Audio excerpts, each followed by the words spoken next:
Para producir buenos frutos es necesario podar. Ese es el tema de hoy. En este caso, bueno, estamos hablando de la vid, de las viñas, de las uvas. Y fíjese lo que encontré. Dice que para que la vid produzca buenos frutos, es necesario podar las viñas. Jesús dijo que todo sarmiento que no lleva fruto, Él lo quita, y todo el que lleva fruto, Él lo limpia. ¿Lo limpia? ¿Cómo lo limpia? Bueno, cuando lo poda. ¿Para qué? Para que lleve mucho fruto. O sea, usted puede estar dando fruto, pero aún dando fruto, Dios lo tiene que podar. ¿Usted entiende lo que es podar?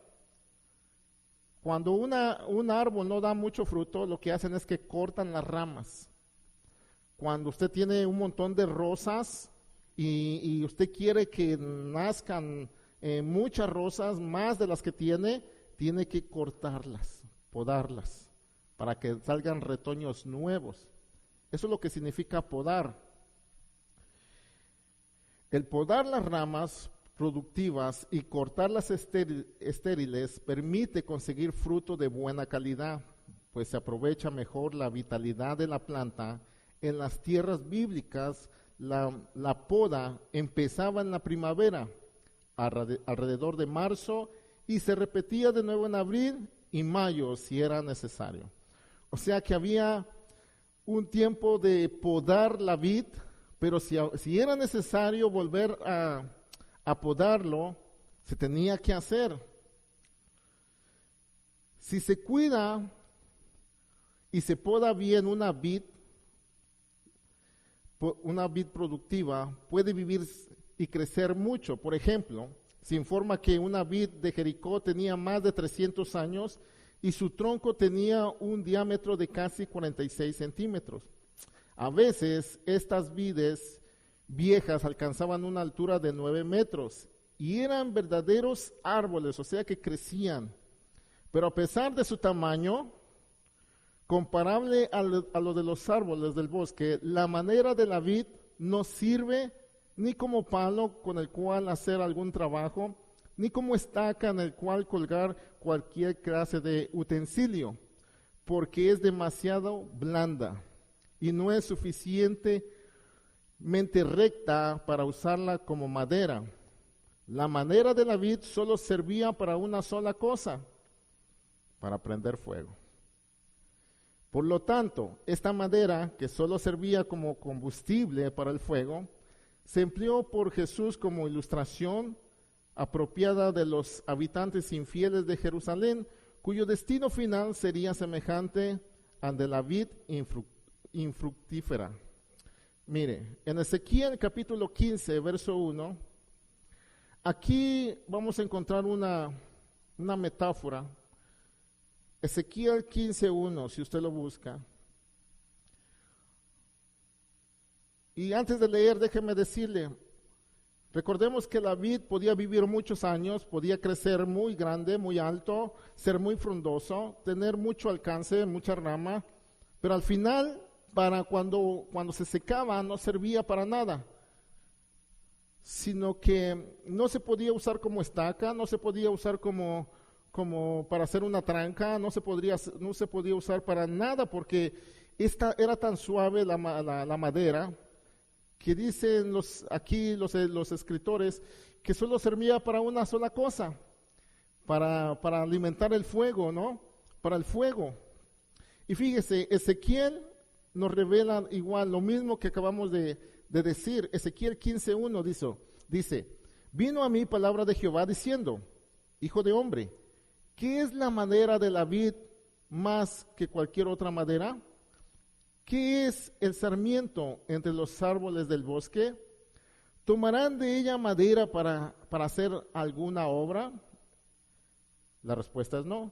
¿Tomarán de ella una estaca para colgar en ella alguna cosa? La respuesta es no, porque es muy blanda. He aquí, es puesta en el fuego para ser consumida. Sus dos extremos consumió el fuego, y la parte de en medio se quemó. ¿servirá para obra alguna? La respuesta es no.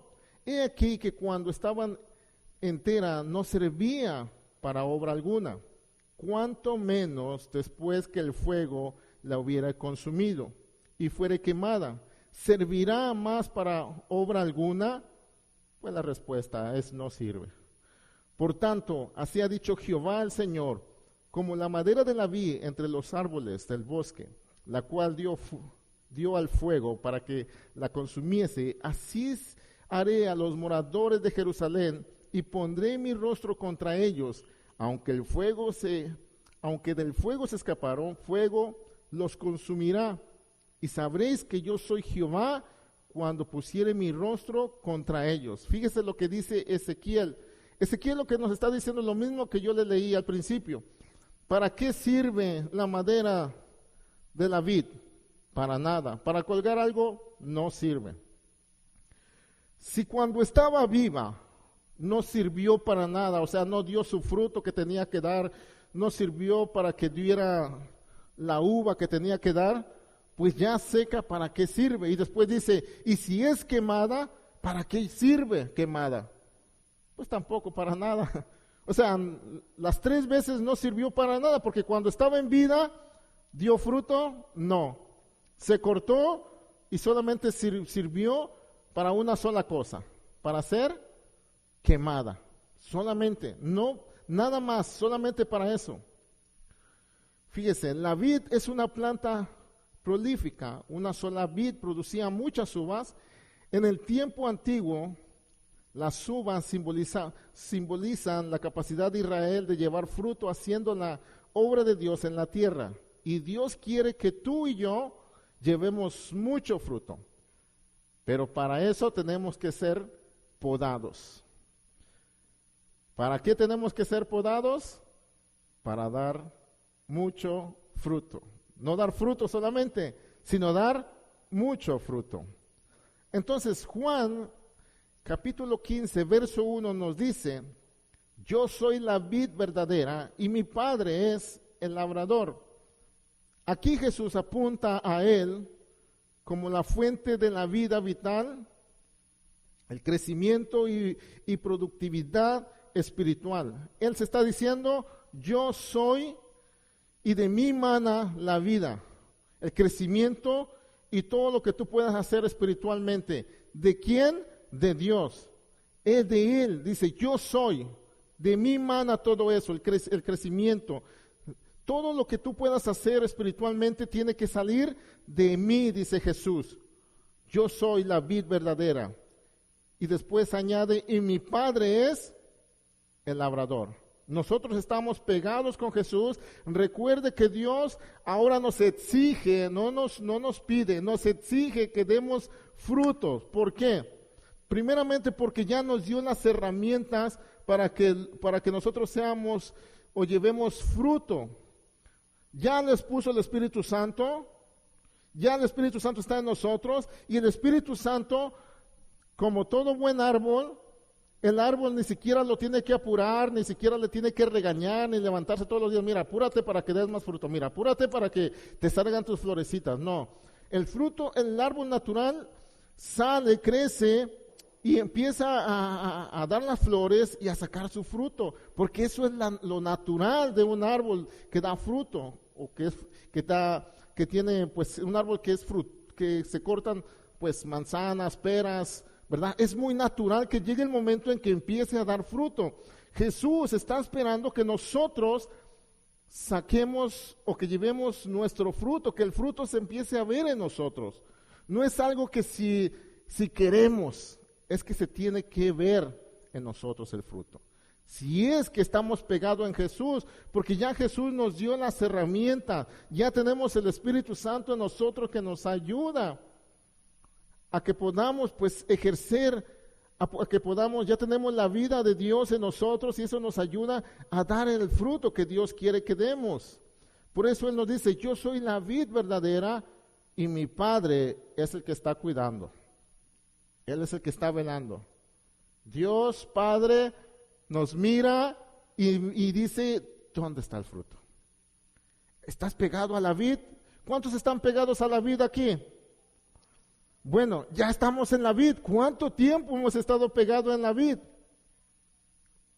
Si eres recién plantado, bueno, Dios te da tiempo para que salga el fruto. Pero si ya tienes años pegado en la vid, Dios dice, ¿dónde está el fruto? ¿Dónde está el fruto? ¿Sí? Cristo es la vida y Dios es el labrador que cuida de los pámpanos para lograr que produzcan fruto. Los pámpanos son todos los que se declaran seguidores de Cristo. Los pámpanos fructíferos son los verdaderos creyentes que mediante su unión viva a Cristo llevan mucho fruto. En Juan 15:2 sigue diciendo, todo pámpano que en mí no lleva fruto, ¿qué va a hacer? Lo quitará. Y todo aquel que lleva fruto, lo limpiará para que lleve más fruto. Si usted ya tiene mucho tiempo pegado a la vid y no está dando fruto, ¿qué va a hacer Jesús? Pues va a tener que sacarlo, porque solamente está comiéndose, se está chupando de la vid lo que otras ramitas quizá pudieran usar.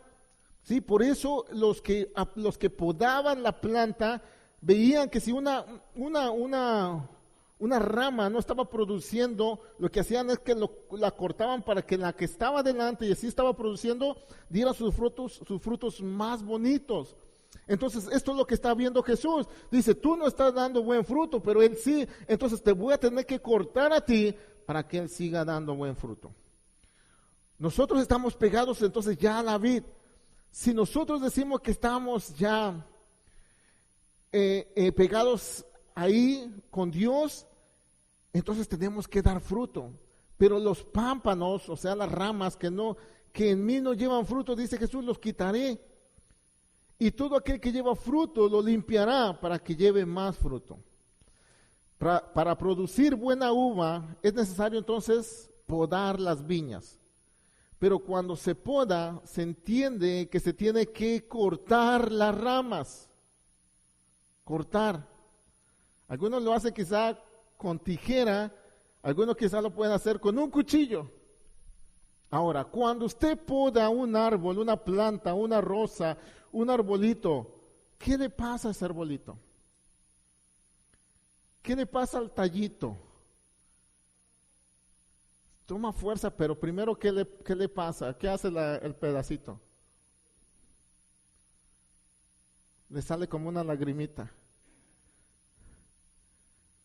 ¿Le dolió?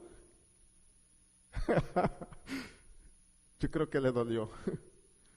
Cuando Dios nos tiene que podar, nos va a doler. Nos va a doler. Dios va a meter la tijera, ¡fua! Y entonces cuando Dios mete la tijera, a veces no es porque estamos en pecados, a veces sí. A veces no es porque estamos siendo disciplinados, sino que simplemente Dios está probando quizá nuestra fe. Algunos porque quiere que crezca nuestra fe, otros no es porque Dios tiene algo contra él, sino que Él quiere que crezca más, no que se quede chaparrito, sino que crezca más, y Él tiene sus métodos para hacernos crecer y que llevemos mucho fruto. Pero cuando Él mete la tijera, empieza a doler. Y no nos gusta que nos poden. ¿Sí? Cuando yo vivía allá en Cuautla, Morelos, donde está su casa, los que conozcan los guajes, los que no, pues no se preocupen, de todos modos se salva. Los árboles de guaje son unos árboles grandes. En sí, le voy a describir. El guaje es como una vaina que por dentro tiene como unos granitos verdes, algunos son rojos, ¿verdad? Que para mí pues es el manjar más delicioso que hay, ¿verdad? Que pues mucha gente no le gusta por el olor y bueno, por otras cosas. Pero ese árbol, cuando ya cada año hay que cortarle las ramas. ¿Para qué? Aunque sí da cada año, hay que cortárselas para que les salgan nuevos retoños y esos retoños traigan más frutos. Cuando yo empecé a hacer esto allá a los árboles de la casa de donde yo vivía, que la casa era de mi abuelito, después la vendieron, la señora de al lado se dio cuenta que los guajes de nosotros, los árboles de nosotros, tenían mucho más fruto que el de ella. Entonces me dice un día, Alberto, por favor, quiero que me cortes, así como cortaste tus árboles también. Pódame todos mis guajes, dice, porque quiero que crezcan de bonito como los tuyos. Y me regalaban pues ahí algo, ¿no? Era niño, pues ni me recuerdo, quizá $1, 50 centavos y una paleta de dulce. Ya con eso estaba yo contento. Pero lo que ella quería era que también sus árboles empezaran a dar más fruto. Pero cuando usted le da con el machete o con el cuchillo, como usted pueda entenderlo, el árbol empieza como a tirar como un tipo de líquido, la savia, el líquido, ¿verdad? Empiezan como a llorar. Yo le digo, está llorando el árbol. Pues sintió el golpe y sintió el dolor y empezó a llorar. Pero ahora fíjese, yo no lo estaba haciendo porque quiero destrozar al árbol o porque tengo algo contra el árbol, sino porque quiero que dé más fruto. Y a veces Dios nos empieza a tratar así y nosotros pensamos que Dios tiene algo contra nosotros, ¿no? Como que Dios ya se ensañó conmigo porque ya no veo lo duro sino lo tupido. No, Dios te está podando para que lleves más fruto. En sí, la aflicción es parte de nosotros los cristianos. No es que nos los damos de mártires, ¿verdad? Y que todo el tiempo estamos sufriendo. No, tampoco. Porque hay muchos momentos de alegría en el cristianismo, ¿verdad? Aún sufriendo, los cristianos tenemos gozo en el corazón, ¿sí o no? Aún sufriendo, nosotros tenemos el gozo que es del Señor, que dice que es algo que no se puede explicar. Pero primera de Pedro, capítulo 4, verso 12, dice Pedro, amados, no os sorprendáis del fuego de la prueba que os ha sobrevenido, como si alguna cosa extraña os aconteciera. O sea, no es algo extraño, es algo que tiene que venir, sino gozaos por cuanto sois partícipes de los padecimientos de Cristo, para que también en la revelación de su gloria os gocéis con gran alegría. ¿Qué dice Pedro? No se sorprendan del fuego de la prueba.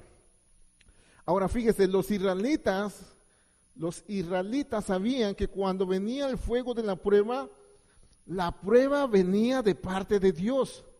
No como ahora los cristianos, o como los cristianos de ahora, que dicen que es el diablo. Todos se lo atribuyen al diablo. Es que el diablo, hermano, si usted es un hijo de Dios, Satanás no puede tocarlo a no ser que Dios le dé permiso. ¿Cuántos entienden esto? Satanás no puede hacerle nada. Tenemos la revelación de Job. Satanás le dice, no puedo tocarlo porque tú lo estás protegiendo. Pero déjame tocarlo, le dice Satanás. ¿Y qué dice Dios? Tócalo. ¿Sí? O sea, tenemos a Pedro. ¿Qué le dijo a Pedro? Satanás os ha pedido para zarandearos. ¿Sí? ¿Y qué dijo Dios? Le dije que está bien, Pedro, que te dé una buena sacudida. ¿Usted sabe cómo zarandeaban el trigo? Algunos dicen que agarraban el manojo y entonces agarraban y ¡paz! Le daban en el suelo así para que soltara el grano, después recoger el grano. Otros dicen que lo agarraban el manojo así y con un palo le hacían ¡pa! ¡pa! ¡pa! Igual, para que soltara el grano. O sea, lo que le estaba diciendo Dios a Pedro, Satanás te va a dar una paliza, Pedro. Y le di permiso. Pero dijo Dios, pero tranquilo, Pedro. Voy a estar rogando al Señor, a Dios Padre, que guarde tu fe, que te mantengas firme. Y después de la paliza que te den, le vas y le cuentas a tus hermanos cómo Dios estuvo contigo. ¿Sí? Entonces, los hombres hombres de antaño sabían que cuando venía una aflicción, venía de Dios. En el Salmo 39:7 dice: y ahora, Señor, ¿qué esperaré? Mi esperanza está en ti. Líbrame de todas mis transgresiones. No me pongas por escarnio del insensato. Enmudecí, dice, escuche bien, enmudecí, no abrí mi boca, porque tú lo hiciste. ¿Quién lo hizo? Dios. Lo estaban persiguiendo, estaban tras de él, lo estaban difamando, quizás le estaban hablando, qué sé yo, traía muchas luchas, pero dice, porque tú lo estás permitiendo, Señor. Algo quieres hacer conmigo. Ellos entendían que todo eso venía de Dios. ¿Sí? ¿Quién lo hizo? Pues Dios. En Hebreos capítulo 12, verso 7, dice: si soportáis la disciplina, Dios os trata como hijos. ¿A cuántos aquí Dios los disciplina? Bueno, usted es hijo de Dios. Dios os trata como hijos, porque ¿qué hijo es aquel a quien el Padre no disciplina? Puede haber alguno aquí que no disciplina a sus hijos, pero aquí estamos hablando del caso de Dios. Pero si se os deja sin disciplina, de la cual todos han sido partícipes. ¿Cuántos han sido partícipes? Todos los que son hijos son partícipes ¿de qué? De la disciplina de Dios. Entonces sois bastardos. Si a usted no se le disciplina, dice, sois bastardos y no hijos. Por otra parte, tuvimos a nuestros padres terrenales que nos disciplinaban. Nos daban con el cinturón, ¿no? Nos daban con la vara y los venerábamos. ¿Por qué no obedeceremos mucho mejor al Padre de los espíritus y viviremos? Y aquellos ciertamente, o sea, nuestros padres, ciertamente por pocos días nos disciplinaban, como a ellos les parecía. Pero para lo que nos es provechoso, para que participemos de su santidad. Es verdad, escuche bien lo que dice Hebreos, es verdad que ninguna disciplina al presente parece ser causa de gozo, sino de tristeza. ¿A cuántos le gusta aquí que se le discipline?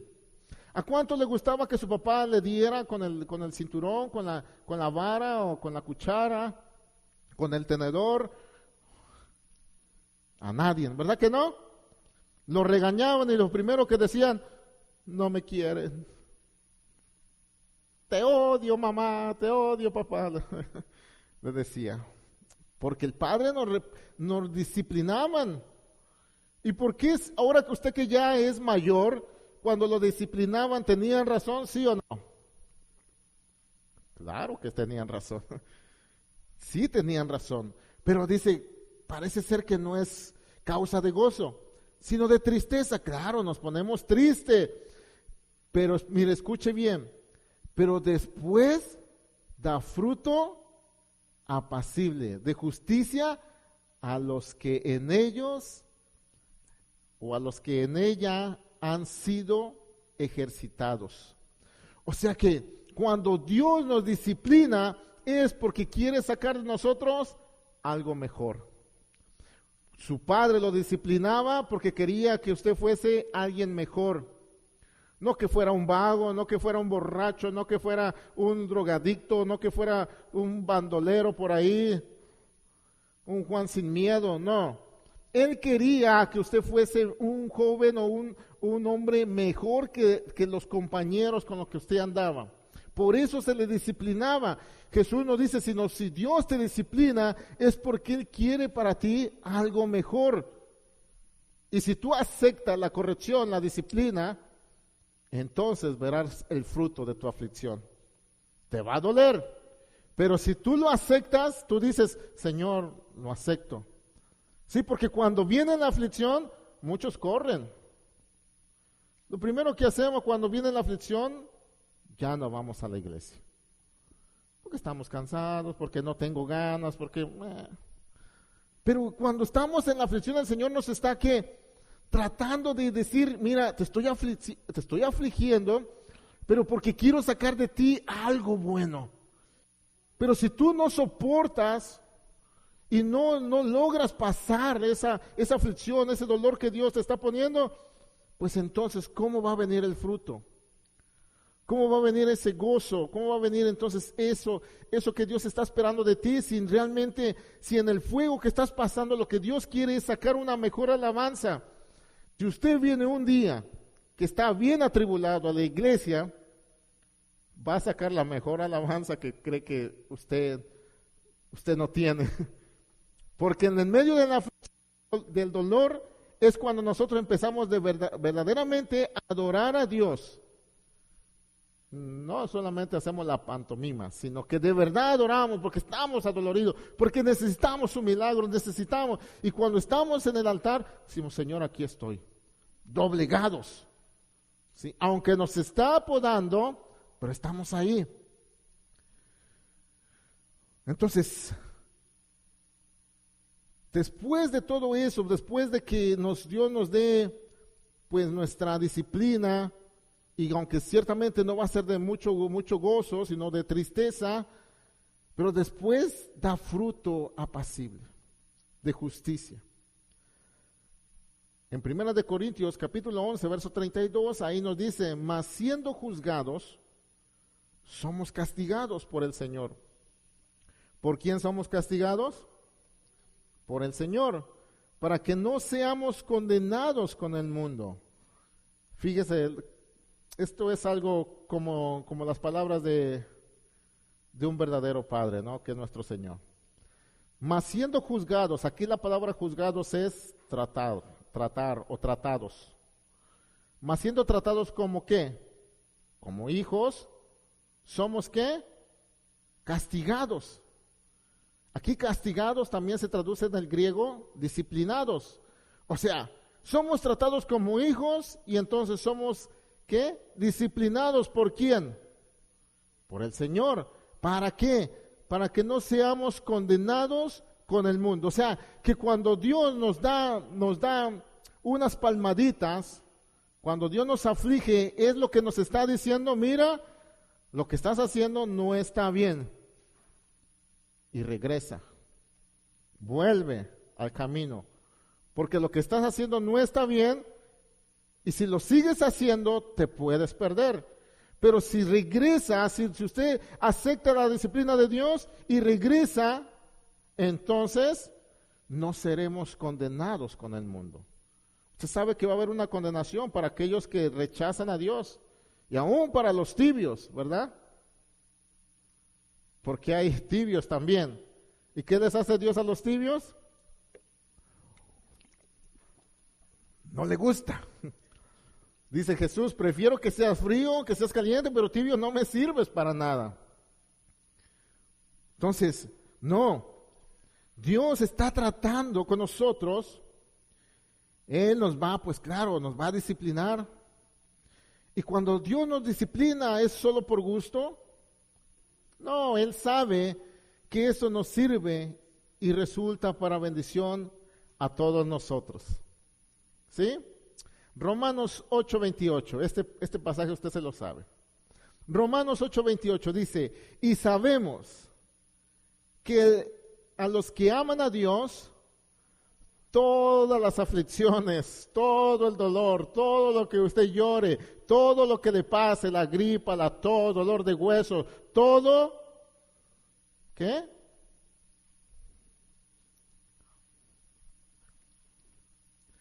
Le ayudan a bien. A veces y nosotros como estamos en el dolor, pues claro, Dios nos está podando y nosotros estamos en el dolor, no estamos viendo lo que Dios quiere hacer, sino que solamente le ponemos los ojos en nosotros, en nuestro dolor, en de que cómo estoy padeciendo yo y de cómo estoy sufriendo yo, pero no nos estamos dando cuenta que estamos siendo tratados por Dios y que todo esto que estamos pasando un día nos va a ayudar para nuestro bien. Esto es, a los que conforme a su propósito son llamados. Dios tiene un propósito con nosotros, pero en la aflicción y en el dolor, todo lo que venga a nuestra vida, todo va a servir para nuestro bien. ¿Cuántos se recuerdan de José? Cuando usted tenga la oportunidad de leerlo en la noche, cuando no tenga ganas de dormir, tenga mucha migraña o cuando no tenga deseos de dormir, lea el libro de José, se lo recomiendo. Yo lo leí, tuve una muy bonita experiencia una vez, yo leí todo el libro de José. Eso me encerré en el baño y en la taza del baño pues cerré la tapa y me senté ahí a leer. Lo leí todo. Y cuando acabé de leer, mi hermano, mis ojos estaban hasta hinchados. Porque es una historia que si usted la lee y la medita, dice, wow, tremendo. O sea, una de las historias preferidas para mí. José, este jovencito, sabemos que en Génesis, usted lo puede encontrar, desde Génesis 37, 1 en adelante, hasta el 43 y hasta el 50, usted encuentra la historia de José. Pero fíjese, conocemos la historia de José, yo solamente se la voy a parafrasear un poco. Recuerde que José fue el menor de todos sus hermanos.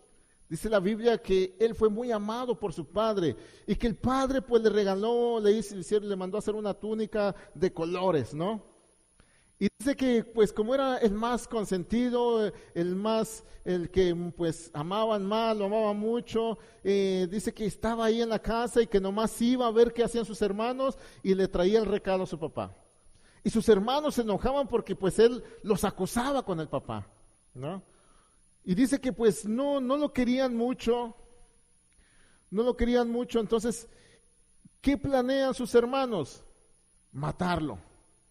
Pero uno de los hermanos mayores le dice, ¿sabe qué? No lo matemos. Esperemos y a ver qué hacemos con él. Pero mientras esperan qué van a hacer con él, dice que lo avientan a una cisterna que no tenía agua. ¿Usted cree que le dolió a José? Sí. Si nosotros nos tropezamos así, al ras del suelo, nos tropezamos, nos damos en la rodilla y ¡ay! Nos duele. Ahora imagínese ser aventado 1 metro, 1 metro y medio, sin nada. No hay agua, no hay nada que lo amortigüe. ¡Paz! Cae José, ¿no? Después dice que lo sacan. Deciden no matarlo, sino que venderlo. Dice que lo sacan arriba y lo vendieron a unos ismaelitas que estaban pasando por ahí. Lo venden por un par de piezas de plata, dice la Biblia. Entonces dice que después que es vendido, lo llevan y es vendido a Potifar, el oficial de Faraón. Lo llevan y está allá. Lo venden y ahí va el pobre jovencito. No lo quieren los hermanos. Lo quieren matar. Lo venden. Ahora va como esclavo y dice que cuando llega a la casa de Potifar, la Biblia dice que Dios estaba con él y que todo lo que hacía, lo hacía progresar, lo bendecía, todo lo que hacía. Era un muchachito bien trabajador. Desde que llegaba, yo creo que llegaba, barría, ¿verdad? Juntaba todo, las plantas todas las tenía bien bonitas, veía algo tirado, la recogía, y cuando Potifar se dio cuenta, dijo, oye, está cambiando la casa. Y empezó a ver que todo salía bien, todo a su tiempo, todo marchaba bien, y dice, wow. Se dio cuenta que José era un jovencito especial, y le empezó a dar más cargos, ¿sí? Hasta llegar al punto que él se encargaba de todo. Y Potifar le dice, mira, tú te vas a encargar de todo, solamente ten cuidado con mi esposa. Parece que la conocía, ¿no? Con mi esposa no te metas, le dijo, ¿verdad? Y José acató las órdenes, él era un joven muy recto que amaba a Dios, sí a Dios, Y dice la Biblia que mientras él laboraba, mientras él trabajaba, mientras él estaba barriendo, mapeando, no sé qué estaba haciendo José, dice que la señora pues se le insinuaba, ¿no? Y lo acosaba todos los días. Y José la evitaba. Hasta que llegó un momento que dice que un día él, haciendo pues la recámara de la doña, de la señora, ¿no? Se metió y dice que la señora lo asió de la ropa, ¿no?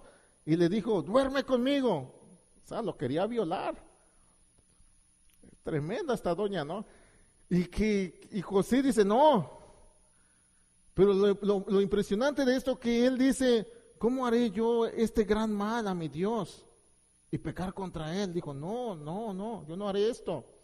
Y dice que cuando tuvo la oportunidad se escapó y se fue corriendo desnudo.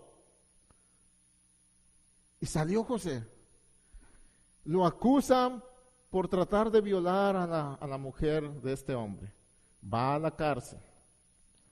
Y estando en la cárcel, dice la Biblia que él empezó a tomar las riendas de la cárcel. No dijo, ay, ¿por qué a mí, Señor? ¿Por qué yo? No, él se puso a trabajar. Empezó a laborar, a trabajar, a hacer su trabajo. Y el jefe de la cárcel se dio cuenta que era bueno José también allí. Pues te ponemos de manager, dijo.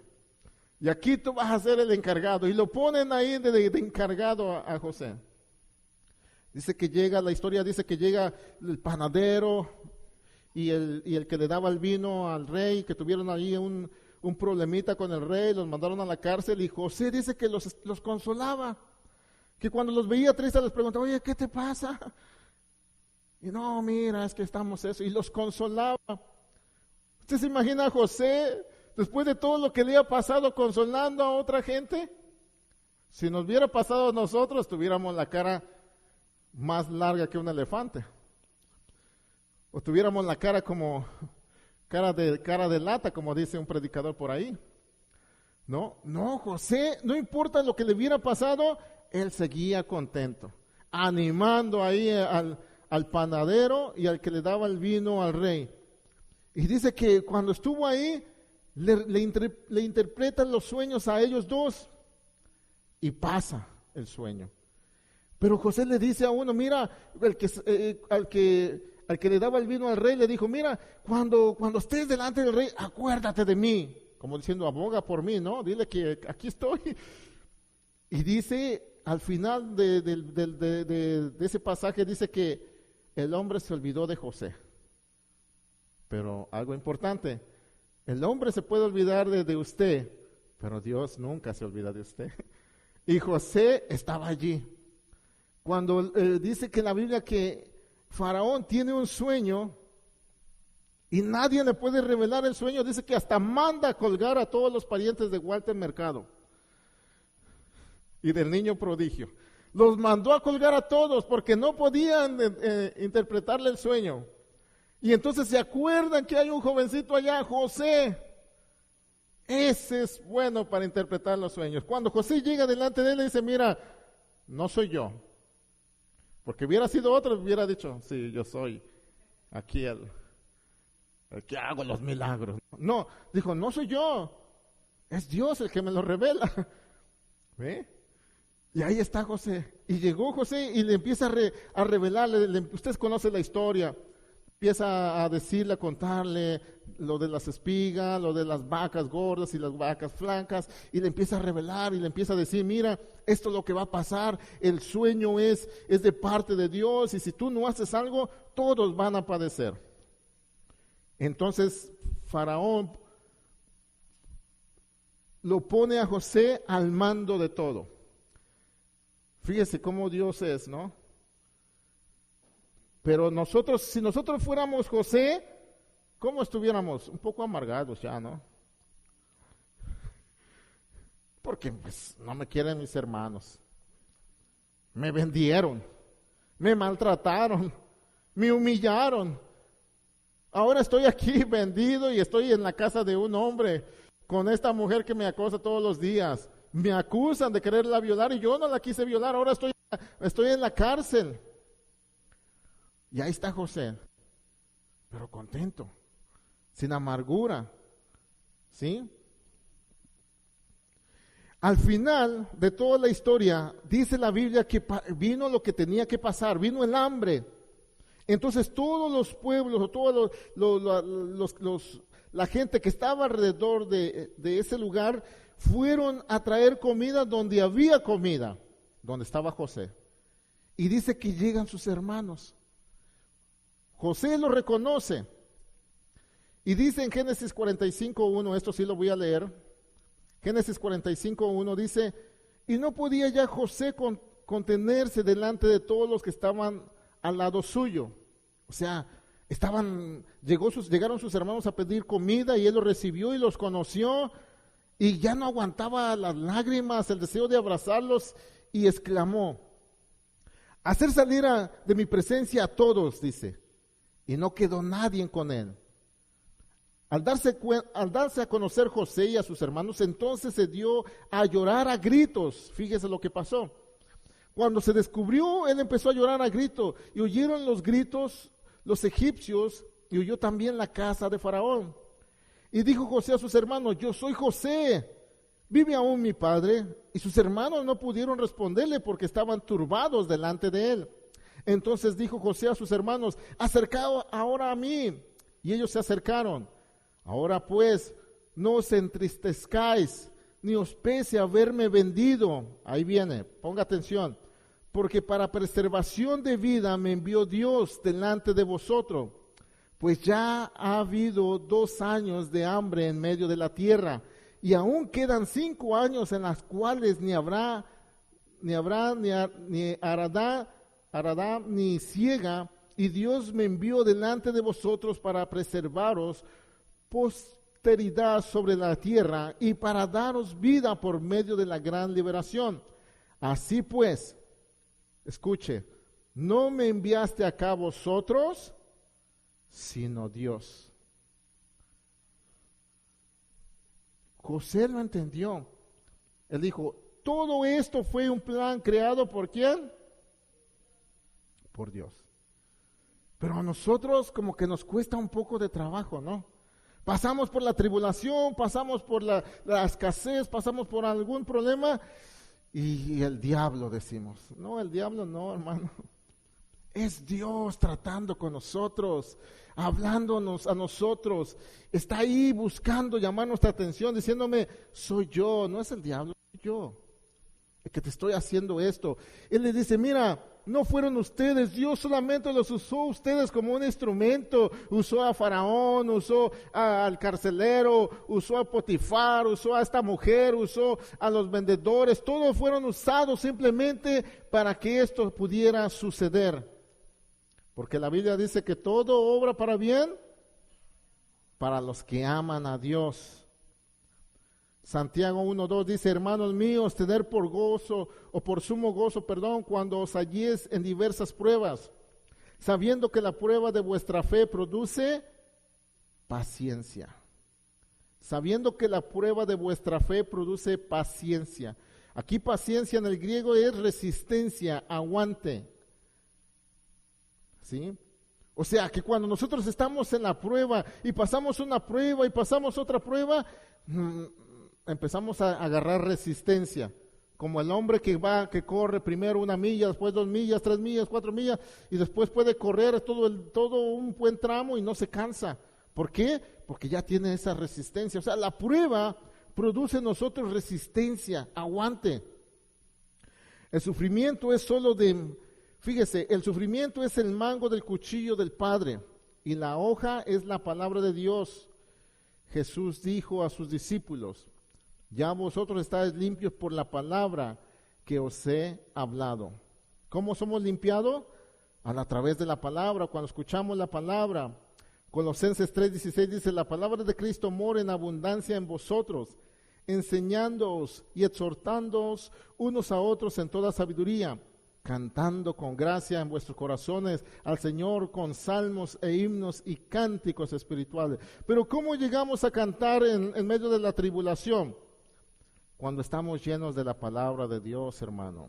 Romanos 1:16 dice, porque no me avergüenzo del evangelio. ¿Cuál evangelio? La palabra de Dios. ¿Por qué no se avergüenza de la palabra de Dios? Porque es poder de Dios para salvación a todo aquel que cree, al judío primeramente y también al griego. Dios usa la palabra como cuchillo de podar.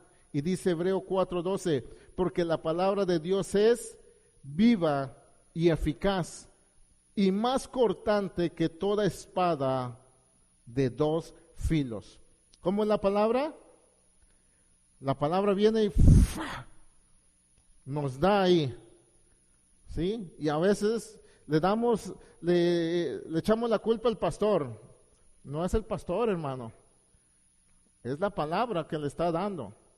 Es que no me gusta el pastor porque predica muy duro.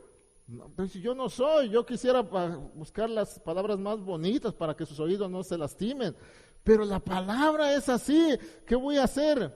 Yo no la puedo rebajar. Dice que la palabra es viva y es eficaz, más cortante que toda espada de dos filos.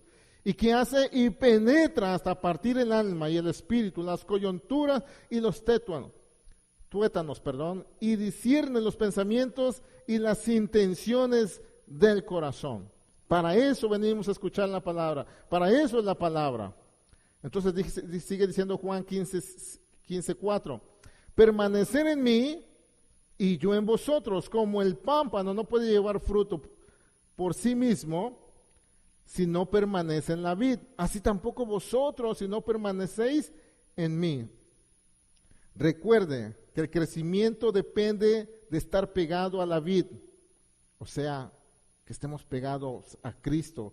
El crecimiento y el fruto depende completamente de Dios. En el 15:5, yo soy la vid, vosotros los pámpanos. El que permanece en mí y yo en él, este lleva mucho fruto, porque separado de mí, nada podéis hacer. Fuera de Dios, ¿qué? Nada podéis hacer. Pero algunos prefieren nada.